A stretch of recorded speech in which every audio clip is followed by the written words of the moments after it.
Hey guys, I've been getting more into carnivorous plants lately, and I wanted to share a few of the new additions to my collection. So the first one I had was, of course, a Venus flytrap, but I didn't know what I was doing, so I steadily killed it off. And then I later got another Venus flytrap that was one of those little tiny ones in a jar, and I let it grow so big that it just became the shape of the jar and I couldn't get it out, and I eventually killed that one too. So I'm not going to just talk about how I've killed carnivorous plants. I'm going to show off what I have and how I'm not killing them. So I have another Venus flytrap these days. I have not rehomed it yet. It's still in its store container. I will probably get it a bigger terrarium as it grows. It's just happy to be in here because it's humid and it doesn't need a lot of attention really. Let me take this off and see if we can get a better view.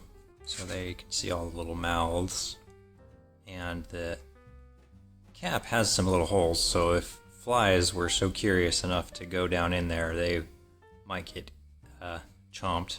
And if you didn't know, you can prompt fly traps to close by kind of stroking the mouth, but they're only able to open and close, I think it's like maybe twice, and then they won't be able to open again. So they use up that energy.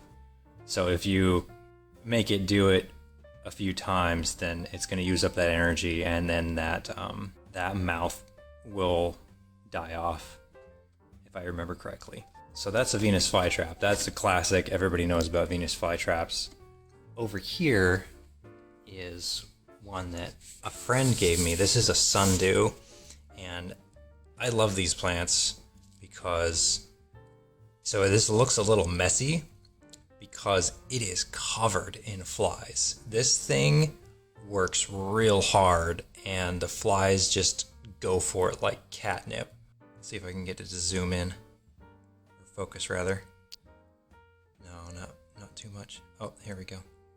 So on almost all of these tips, you can see little flies that have gotten stuck, and this thing just works. This is a workhorse of a carnivorous plant, and it's just as low maintenance as the flytrap.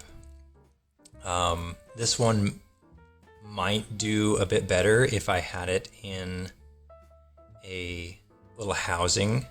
What I've noticed is over time, these little tips will dry out, and you can see it happening here in the browning, but they sprout anew from the center pretty regularly. And I've even had this one flower on me a few times, and these produce little, I don't know if pups is the right term, but they produce little new sprouts around them, and I've even propagated a few from this mother plant. So this one is really cool, and it's definitely one of my favorites. I've recently added a couple more to my collection. I've seen them at garden centers a few times, and I hadn't gotten around to getting one until recently.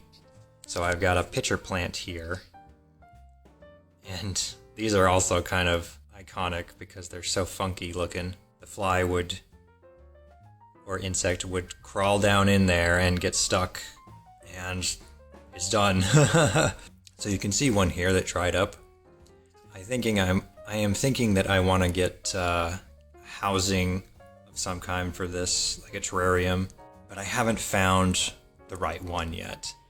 So I've just got it here, but I'm sure it would benefit from a more humid environment. So my last one that I have, I just got the other day, and it is another type of sundew. It's just a little baby still. Let's see if I can get it to focus.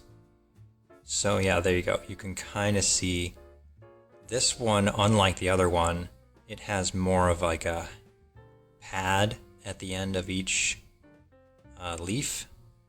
They're kind of like hands shapes. Kind of little round pads.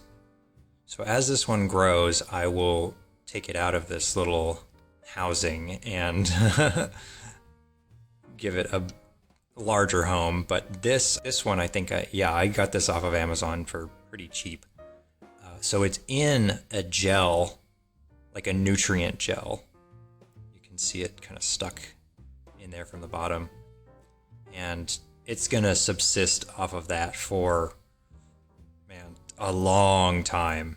It'll consume that until it fills this little container, at which point I'll find a new home for it. But anyway, I have been getting into carnivorous plants a bit more now that I have this shelf to collect them in.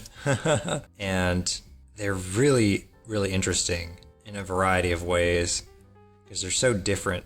And I used to be a little intimidated about getting carnivorous plants because I thought they were going to be high maintenance. Because when I was a kid, I had a Venus flytrap, and the instructions were like, oh, you got to use distilled water, only distilled water, never anything else.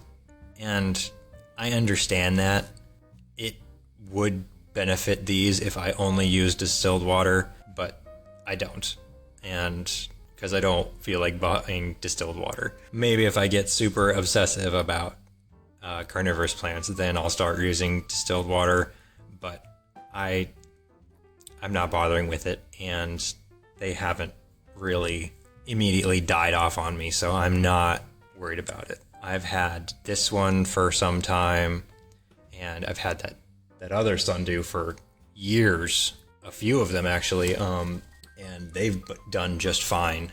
I don't use tap water for sure, but they've been doing just fine without using distilled water. But anyway, there are a variety, like tons of different varieties of carnivorous plants out there, and I am having fun getting into the research of these. I'm probably going to get more types of sundews as time goes on, maybe another type of Venus flytrap. There are larger ones and smaller ones from what I've seen, and I'm hoping I can get some nice terrariums for these down the line as well. This is my collection of a few as it stands, and I'll probably show off more of them in the future as I acquire them.